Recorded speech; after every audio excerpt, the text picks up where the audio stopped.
नमस्कार, मैं संजय सिन्हा। अभी जो कहानी आपको सुनाने जा रहा हूं उस कहानी का नाम है अकेले हम। मेरी एक परिचित ने मुझे फोन किया कि संजय जी, मैं छुट्टी खत्म करके अब ऑफिस जा रही हूं। मैंने उनसे कहा कि बेशक आप ऑफिस जाइए, पर मन ही मन में सोच रहा था कि कुछ दिन पहले ही उनके पति का निधन हुआ है, शायद 1 महीना हुआ होगा। मैं इस घटना के बहुत विस्तार में नहीं जाना चाहता।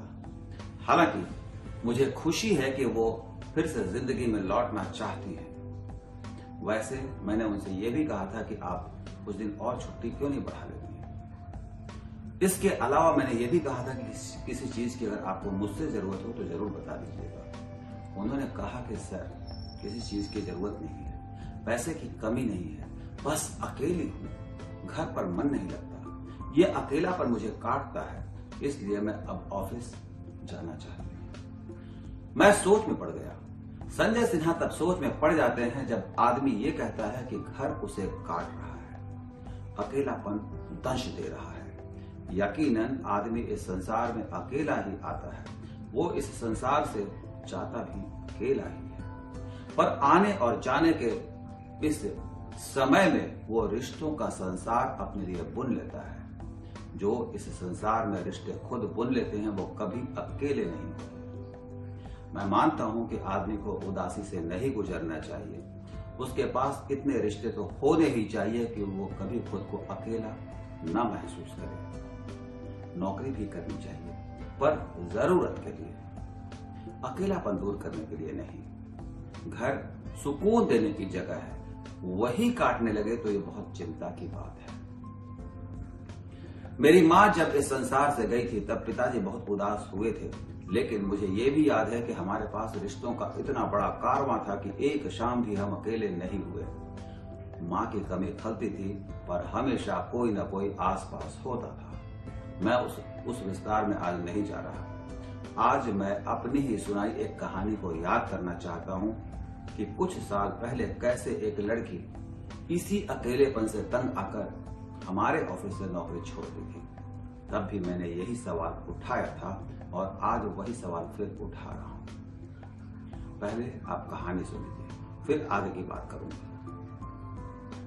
मेरे दफ्तर में काम करने वाली एक लड़की ने कल अपना इस्तीफा सौंप दिया। वो मुझसे मिलने आई थी और बता रही थी कि उसे बहुत अफसोस है कि वो नौकरी छोड़कर जा रही है, पर मजबूरी है। मैंने उससे पूछा कि ऐसी क्या मजबूरी है। लड़की के साथ हुई बातचीत को मैं जस का तस आपके सामने रखने की कोशिश कर रहा हूं। उसने कहा, सर, मेरे पति की तबीयत ठीक नहीं रहती, काफी दिनों से वो अस्पताल में है। ऐसे में घर, दफ्तर, बच्चा, अस्पताल, सब कुछ अकेले मैनेज करने में बहुत मुश्किल आ रही है। मैंने कहा, आप छुट्टी ले लो, इस्तीफा देने की क्या जरूरत है। लड़की ने कहा, मेरी सारी छुट्टियां खत्म हो चुकी हैं, मैं चाहूं तो बिना वेतन की छुट्टी ले सकती हूं, पर अब मुझे लगने लगा है कि कुछ वक्त मुझे अपने बच्चे के साथ भी गुजारना चाहिए। इसीलिए मैंने तय कर लिया है कि अब नौकरी नहीं करूंगी। उसने कहा कि सर, बच्चे को नौकरानी के भरोसे कितने दिन छोड़ूं। मैंने कहा, बात तो सही है, बच्चे को मां का साथ चाहिए होता है। उसने कहा, हाँ सर। मैंने पूछा, आपके पति की तबीयत को हुआ क्या है। लड़की ने बताया कि कुछ दिन पहले उनका एक्सीडेंट हो गया था और उसके बाद से कई समस्याएं लगी हुई हैं। एक एक कर नई मुसीबतें आती जा रही हैं और सबसे बड़ी बात यह है कि घर में कोई और है नहीं जो हमारी मदद कर सके। सारा कुछ अकेले ही मैनेज करना पड़ता है। पैसे की कोई कमी नहीं है। उसने कहा कि सर, असल समस्या है अकेलापन।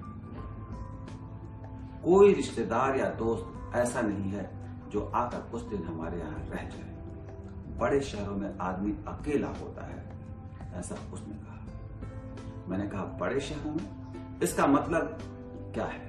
उसने कहा, सर, शादी से पहले मैं जिस छोटे शहर में रहती थी वहां अड़ोसी पड़ोसी आते रहते थे। लोग एक दूसरे के सुख दुख में शामिल होते थे। लोगों का आसरा होता था। पर यहाँ तो अपने ही फ्लैट में हम टंगे हुए हैं। मेरा फ्लैट 19वें माले पर है और मुझे ठीक से ये भी नहीं पता कि मेरे सामने के फ्लैट में कौन रहता है। ना वो हमारे घर आते हैं, ना हम उनके घर जाते हैं। सब अकेले अकेले हैं। मैंने पूछा और आपके रिश्तेदार कहाँ हैं? लड़की ने कहा सभी रिश्तेदार हैं पर हमारा किसी से मिलना जुलना नहीं है। जब हम दिल्ली आए और अपनी रोज की जिंदगी में मशगूल हो गए तो धीरे धीरे रिश्तेदारों से हमारा मिलना जुलना कम होता चला गया।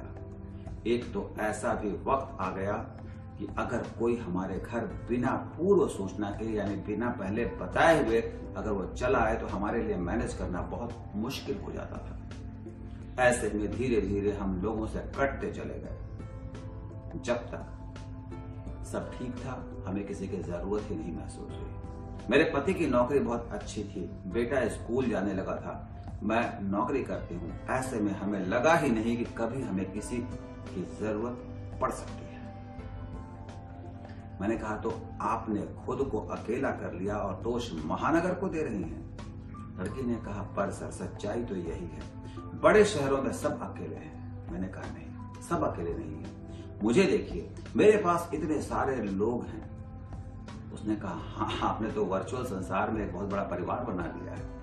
मैंने कहा मैं तो कहीं भी जाता हूँ मुझे 10-20 लोग ऐसे मिल जाते हैं जो मुझे रिश्तेदार की तरह प्यार करते हैं। कोई भाई है, कोई बहन है, कोई माँ है, कोई दोस्त है, न जाने कितने रिश्तों को मैं यहाँ जी रहा हूँ।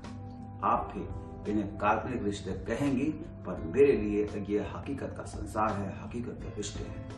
रिश्ते तो आप किसी से बना ही सकते हैं पर आपने और आपके पति ने अपने लिए वही जिंदगी चुन ली जिसे आप जी रही हैं।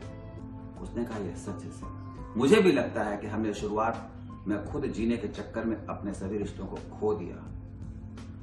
जब हम अच्छी स्थिति में रहते हैं तो हमें किसी बाहरी व्यक्ति का साथ अच्छा नहीं लगता। हम और हमारे बच्चे बस इतने में सबको समेट देते हैं। तब हम रिश्तों की अहमियत बिल्कुल नहीं समझते। हम संयुक्त परिवार की अहमियत नहीं समझते। परिवार क्या है? हम किसी रिश्ते की अहमियत नहीं समझते पर आज लगता है कि सब ने हमें छोड़ दिया है। दरअसल हमने सबको छोड़ दिया था। अब कोई हमारे पास नहीं आता। मन तो बहुत करता है पर यही लगता है कि किस मुंह से किसी के पास जाऊं और बताऊं कि समस्या क्या है। मैं आज जो कुछ भी आपको सुना रहा हूं वो एक सामान्य सी घटना है मगर एक एक बात जो मैं कह रहा हूं उसकी बहुत अहमियत है। मैंने उस लड़की की आंखों में उदासी और अकेलेपन को महसूस किया था। मैं उसकी आंखों को झांक कर देख पा रहा था कि अकेलेपन का दंश क्या होता है। उसका पति बड़ी पोस्ट पर है, यकीनन उसके पास किसी चीज की कमी नहीं होगी, सारी सुविधाएं भी होंगी। ड्राइवर होगा, नौकर होगा, खाना बनाने वाला होगा, पर कोई ऐसा रिश्ता नहीं है जिससे वो अपना दुख साझा कर ले। न दोस्त न रिश्तेदार। मैं लगातार सोच रहा हूं कि आदमी इस गुमान में खुद को इतना अकेला कर लेता है। मेरी माँ तो मुझे अपने पास बिठाकर रिश्तों के इतने सारे पाठ पढ़ाती थी कि मुझे ये लगने लगा था कि माँ मुझसे ये कहना चाहती है कि इस संसार में तुम चाहे कुछ और कमाओ ना कमाओ पर रिश्तों की बहुत कमाई करना बेटा। माँ कहती थी कि सबसे अभागा वो होता है जिसके पास रिश्ते नहीं होते। तो क्या उस महिला और उसके पति की माँ ने उन्हें ये वाला पाठ नहीं पढ़ाया होगा? क्या वो सिर्फ BA MA की पढ़ाई करते रह गए होंगे? तो जिंदगी की पढ़ाई उन्होंने की ही नहीं की होगी, यकीनन नहीं की होगी। की होती तो संजय सिन्हा के पास हजारों लोगों से ज्यादा रिश्तेदार हैं, उनके पास 10-20 लोग होते हैं। आदमी को अकेला नहीं होना चाहिए, उसे अपनी इस यात्रा में रिश्तों से जुड़ना चाहिए, किसी को अपना बनाना चाहिए, किसी का बन जाना चाहिए। मैं बार बार दोहराता हूँ, बार बार कहता हूँ कि इस संसार में अकेलापन से बढ़कर दूसरी कोई सजा नहीं है। उम्मीद है कहानी का संदेश आप तक पहुंच गया होगा और अब आपको ले चलता हूँ संदेशों के संसार में।